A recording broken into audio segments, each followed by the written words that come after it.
I'm Dr. Craig Escude, the host of IDD Health Matters, a podcast where we talk about health, wellness, and health equity for people with intellectual and developmental disabilities.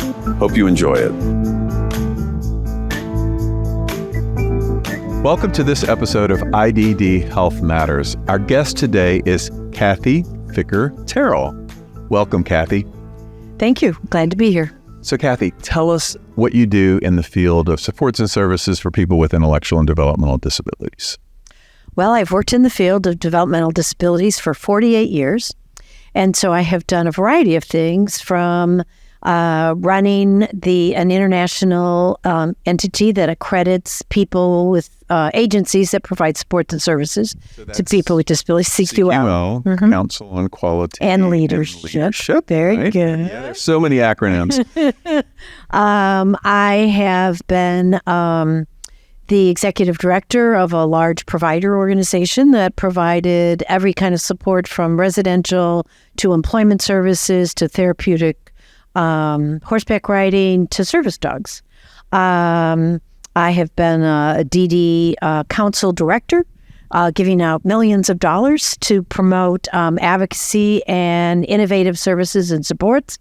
I've been a professor at the University of Illinois in their disability studies program. So I've had a variety of jobs. I started as a direct support professional. And I'd love to hear that. I have worked my way up. And now I am part-time doing just contractual work to promote inclusion, equality, and employment throughout the service system. So you've been in the field 48 years. I bet you've seen some things change over the years. Pick out one or two that of note that you'd like to talk about. Okay, well, there's actually been amazing change, systemic change in this field. One I'll start with is about 5 years ago or more, a state was brought under suit from the United States Department of Justice for failure to properly use the Medicaid dollars specific to employment of people with disabilities. And I was hired on as the court monitor to assure that the settlement agreement was implemented. And I can say that that state did remarkable work. And in 5 years, no person with intellectual developmental disabilities any longer is working for subminimum wage in that state. That is quite an achievement. All of their sheltered work has stopped. It also included transition age youth. And the schools were running these things called micro enterprises in the school that looked and smelled just like a sheltered workshop.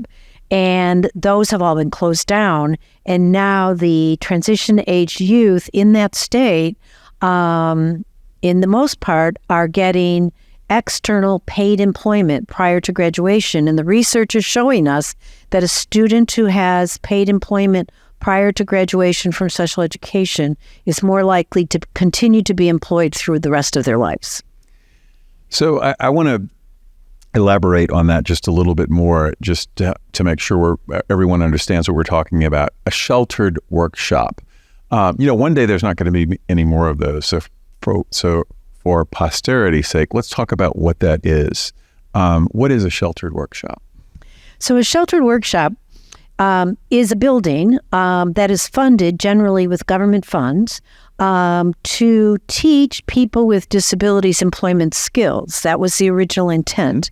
And the Department of Labor created a certificate such that people could be paid less than minimum wage based upon their rate of work. And so if one worked really slowly, one might only get a couple pennies a day.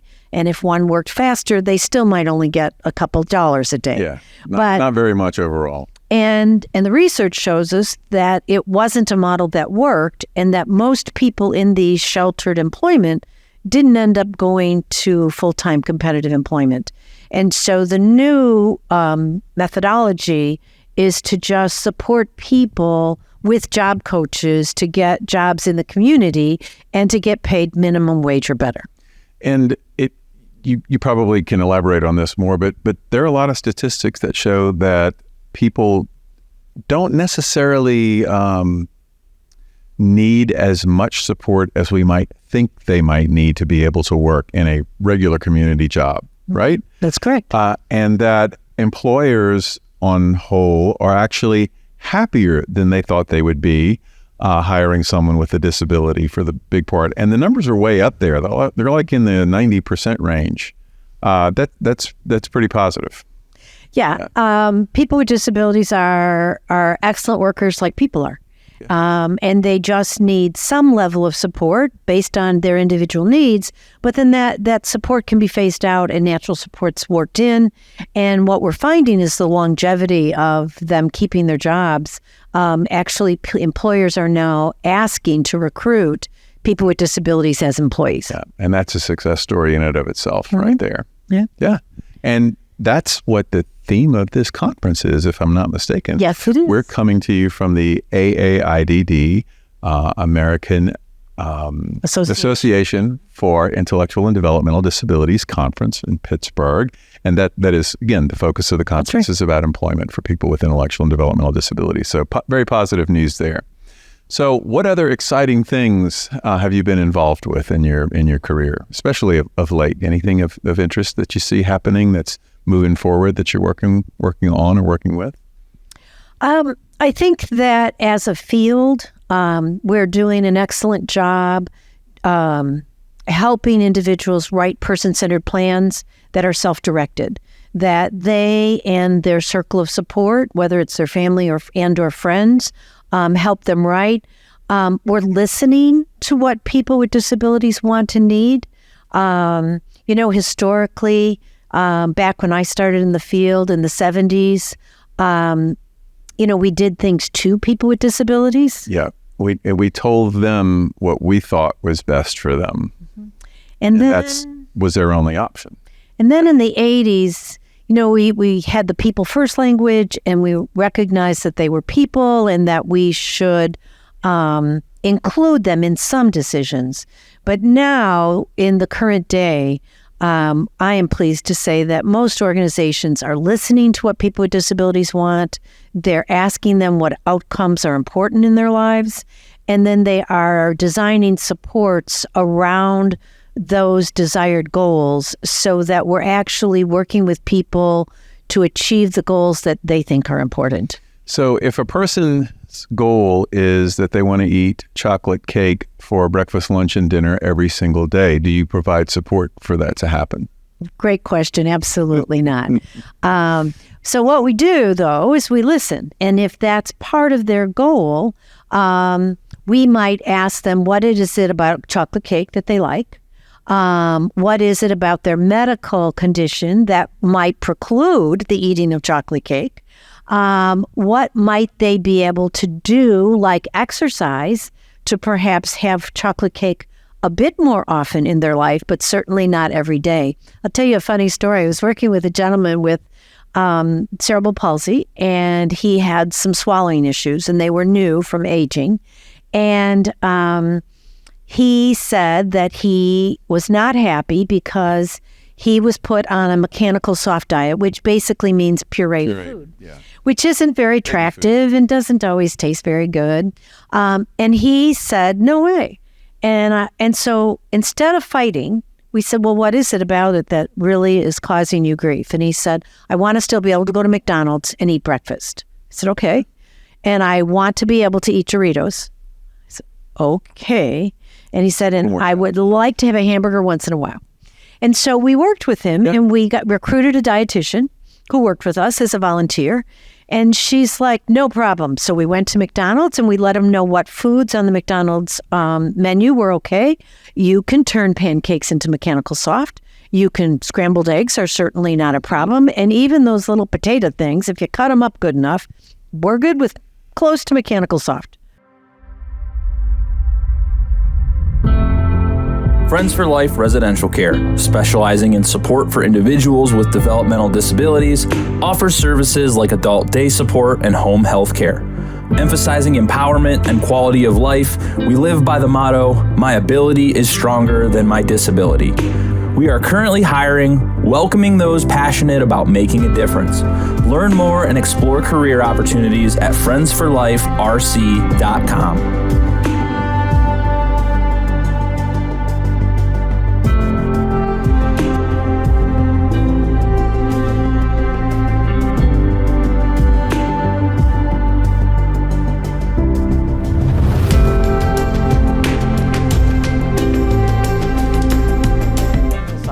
And, it sounds simple, but sometimes it is that simple. Sometimes we just say no. Yes, we just say no, even when there can be a relatively simple solution that can allow the person to have what we call positive control in their lives. And gosh, don't we all want that? I mean, we want to be able to make decisions for ourselves and what we can and we can't eat. And sometimes we know that chocolate cake might not be the best thing for us, but we might eat it anyway. Mm-hmm. And it's about finding that balance. That's what person-centeredness is all about. Person-centered thinking and person-centered supports. It's finding the balance of what's important for that person, but also what's important to that person, and figuring out how to make it work. Absolutely. Yeah. And I think it's a beautiful way to provide supports and services. Mm-hmm. Yeah. So what have been, in terms of health, have there been any particular things that you've seen in terms of health care, health supports and services that maybe have sparked some interest in what you do, or that you've seen change in a way that you like, or changes you'd like to see? Mm-hmm. Great question. A number of universities throughout the United States are now working with medical schools to provide training with people with disabilities and their families as active participants, to train med schools about how to interact with people with disabilities and how to better support and serve them. I think, too, that there are now some very good tools out there for a checklist before you go to the doctor, so that the person who knows the person with a disability best can go through that checklist with them in an environment that's not stressed, so that they can get feedback and good information. And prepare for the visit and have it go better as a result. Mm-hmm. Yeah. And I think, too, those checklists also provide a checklist for after the visit, so that it isn't just that one direct support professional that then gets the response from the treating physician or whoever it might be as to what the next steps are and what needs to happen in the future. And I think also people are getting better. I think physicians and other medical professionals are getting better at using plain language with all of their patients. And so they're speaking in a way that people can understand about their health and how to make change. And the last thing I would say is supported decision-making has really altered the active participation of people with intellectual and developmental disabilities in their own decision-making by putting circles of support around those folks so that they can have better input as to, okay, I have cancer and there are multiple directions. Can somebody take the time to explain them so that I can go back to my treating physician and say, this is where I want to go? So a lot of those things you said all relate to better communication. Mm-hmm. Communication between the supporter and the person with the disability, and vice versa. Communication between the supporter and the person with the disability and their healthcare provider. Mm-hmm. And all of those tools really relate to that. So understanding the world of people with intellectual and developmental disabilities is important, and being able to communicate effectively really can improve healthcare in a lot of different ways. You said something at the end that I want to expound upon just a little bit. You said supported decision making. Can you tell us what that is just a little? Sure. So in the past, it was assumed that most or all people with intellectual and developmental disabilities would need a guardian to make their decision-making. And then people were taken to court at the age of 18, irregardless of whether they could make decisions or not. Right. And their rights were stripped. And a guardian of the person and or the guardian of their money or a guardian of both was appointed, and some surrogate was about the business of making those decision-making solutions. We've now got a durable power of attorney in every state for finance and medical conditions. One doesn't need a guardian. One can just use a durable power of attorney. It's free. You don't have to go to a lawyer. You can just download it online. And then there are all kinds of other tools. A 5-year project was funded out of the Quality Trust in Washington, D.C. to put online an entire array of tools to help with decision-making for people who have some cognitive limitations. So, Cathy, have you ever needed support making a decision? Yes. I have too. Mm-hmm. And I bet everyone else out there has too. We ask our friends to help us figure out what's the best option. What should we do? We ask people who know more about different things, more about a particular maybe thing that we're looking to make a decision about, to give us some guidance. And this is just basically the same thing, maybe just a different level of support. And people with intellectual and developmental disabilities, again, as we already talked about, they're people first. They have their likes and dislikes and desires and wants and needs, but sometimes they just need a little more support to be able to achieve those goals. And that's really what this exactly is about. So again, to me, another beautiful thing that we're moving towards it in this field. Mm-hmm. Yeah.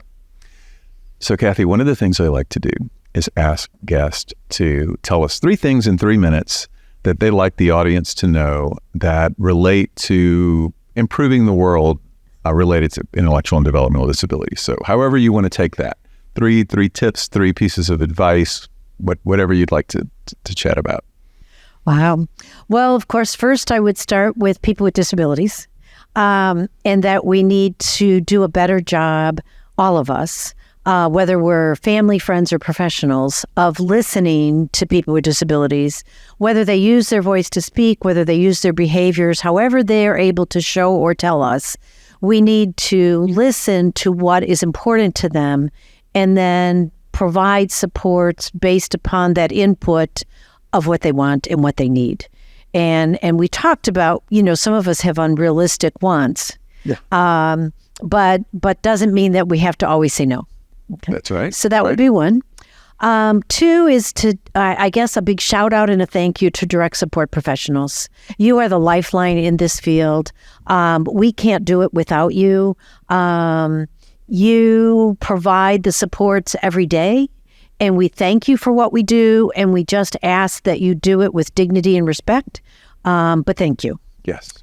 And the third is that just as we have artificial intelligence, just as we have cars that can drive themselves, just as we have all this technology that make life easier for all of us, whether it's a dishwasher or it's a cell phone, we need to use that technology to modernize supports and services to people with intellectual and developmental disabilities. The days of institutions, they should all be closed. The days of shelter workshops should be over. The days of taking away people's rights just because they happen to have a label needs to be done.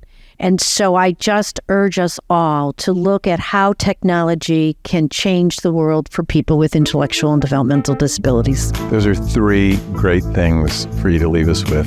Cathy, thank you so much for taking the time to talk with me today and for the incredible work that you're doing in this field. Thanks, Greg. Nice to see you again. You as well.